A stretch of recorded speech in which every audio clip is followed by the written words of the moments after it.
This is an excerpt from a short story I wrote called Father Was a Warrior. It's also the first chapter in my novel, When I Was a Hero. I was the son of a warrior. The first 10 years of my life we moved from one military base to another. Pensacola, Norfolk, Naples, Alameda, anywhere we could find a defendable position. When I was 13, at the height of the war, my family was taken prisoner. We'd been driven to the farthest peninsula of the final island in the remotest corner of the lower 48, Whidbey Island Naval Air Station in Washington. Enjoy the sun while it lasted, we were told. Winter would be long and misty.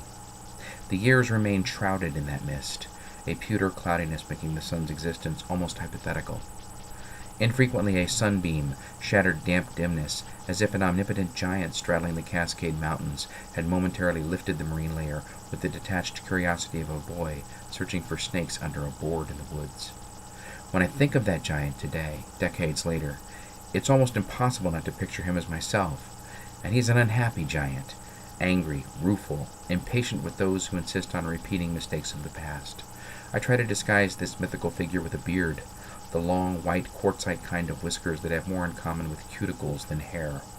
It was popular in those days for young people to affect long beards in the countenance of wise elders because so many actual elders were not acting very wise. I try to conceal the giant's features behind a monkish hood or make him altogether faceless, but it never works. My own face creeps back in there somehow, and I have to accept that he is me, and that I was also that boy in the woods, looking for snakes. It was early June. We'd traveled north from San Diego. Mom had wanted our northerly migration to be a nice leisurely trip up the Pacific Coast Highway. I'm sure she envisioned quaint roadside picnics on a bluff in Monterey, wine, cheese, French bread, followed by an afternoon stroll down Cannery Row. By Morro Bay they were bickering. By Big Sur, Dad was threatening to stick Mom on a plane to Seattle. By San Francisco, he'd had enough and broke east for the interstate. He gunned our station wagon like it was an armed jet aircraft in search of a viable target.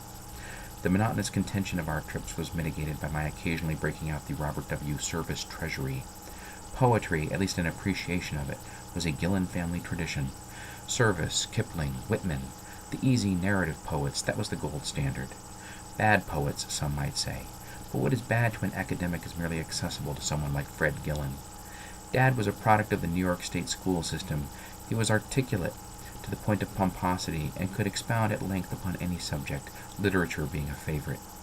Flying jets requires a firm grasp of physics and math, and he claimed that because of the New York State school system, he'd mastered those disciplines before even learning the alphabet.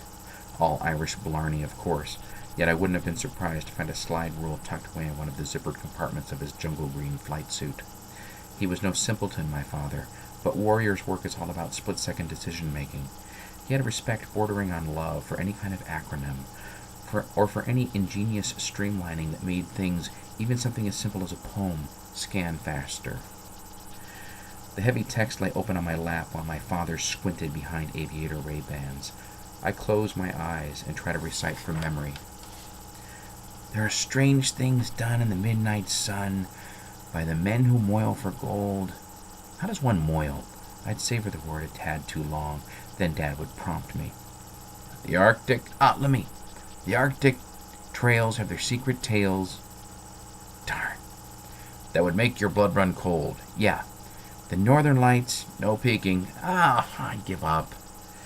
The Northern Lights have seen queer sights, but the queerest they ever did see was that night on the marge of Lake Labarge I cremated Sam McGee. Marge, where does she fit in? I'd sigh with defeat as he droned on through the entire thing, drunk with power over the poem. It was admirable and awesome in a boastful way, an American way. You waited for him to trip up, half hoping that he would, half hoping that he wouldn't. Now Sam McGee was from Tennessee, where the cotton blooms and blows. Why he left his home in the South to roam round the pole, God only knows. Stephanie, 2 years my junior, stared out the window in a concerted attempt to distance herself from the proceedings. Lately, she'd been convinced that my father had wanted another son instead of her. In her head, Stephanie was an emasculate version of Stephen. Naturally, I jabbed at this wrong-headed fear as any brother would by occasionally calling her Steve. Here, Steve, I said. You read one. Drop dead.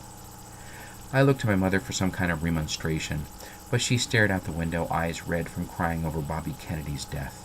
We'd follow every bulletin on the radio and the nightly news in our motel rooms each night. We were bred to the bone Catholics, and the increasingly martyred Kennedys, at least in those days, were held up as royalty to the papal populace. The sunglasses my mother wore gave a striking resemblance to Jackie Kennedy, soon to be Jackie O.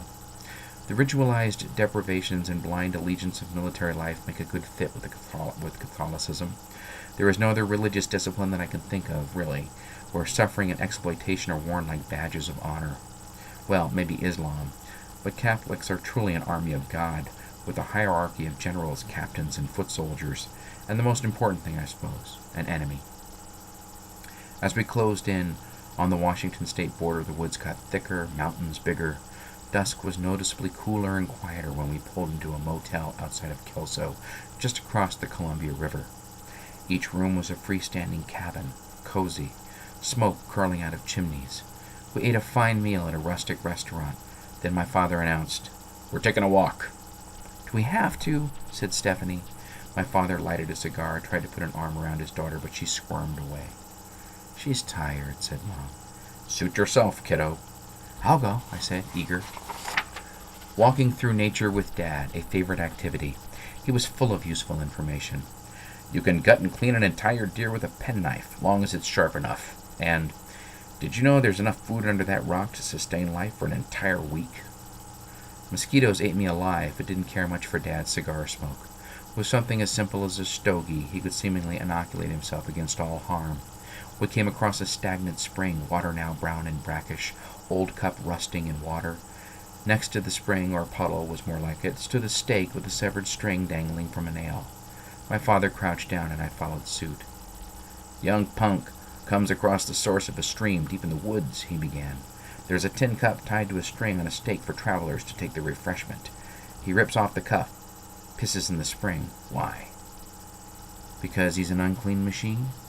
"Affirmative. And what does the unclean machine manufacture?" "Fatal incompetence." "Roger that," he said, standing upright. "Beware the unclean machine." We walked on. "Dad?" "Yeah." "How long are we going to be stationed at this new place?" "I don't know, Audie." "Are you going to deploy again?" Deploy. One of my favorite military words. It sounded so organized and certain. "Sure," he said. "Eventually. Why?" "I was just wondering," I said. "I was hoping you'd be home for a while this time." My father belched comically, hawked and spit. His face hardened with a cold smile. I admired his profile. Crew-cut, strong jaw, nose like the prow of a battleship. He leaned into me, playfully faked a jab at my gut. "You don't fool me," he said. "When I'm gone, you and Steph turn into a couple of JDs, am I right?" The jabs tickled. I put up my dukes like he taught me, and tried to retaliate through my own laughter, which sounded embarrassingly shrill and girlish to my ears, not at all like the juvenile delinquent my father imagined me to be. "I guess so." He mussed my hair. "You need a haircut." "Dad?" "What?" "You know, we've never been camping. Do you think we could go camping?" "Sure," he said, mind already deployed. This story has a companion song of the same name. Thank you.